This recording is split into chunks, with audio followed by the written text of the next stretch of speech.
Labas rytas, bičiuliai. Įdomu, kaip jūs pradedat savo rytą.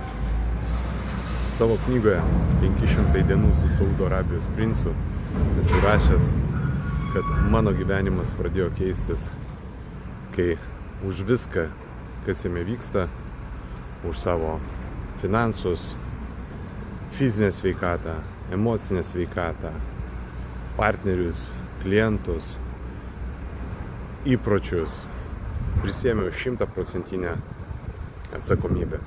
Ir lygiai tas pats su karjera, su pardavimais, su eksportu, ką tik tai beveiktum. Jeigu rytą atsikėlęs pasakai, kad tai, kas mano gyvenime vyksta, esu 100% atsakingas, jeigu už tai, kas vyksta ir nesu pilnai įtakojęs, tai aš esu atsakingas už tai, kaip aš atsakau į tai, kas man nutiko. Ir tau linkiu to paties, prisimti 100% atsakomybę už savo gyvenimą, už savo finansus, už savo rezultatus, už savo karjerą, už savo pardavimus. Ir pamatysi, jei kas rytą tą kartosi, kaip tavo gyvenimas eis geryn.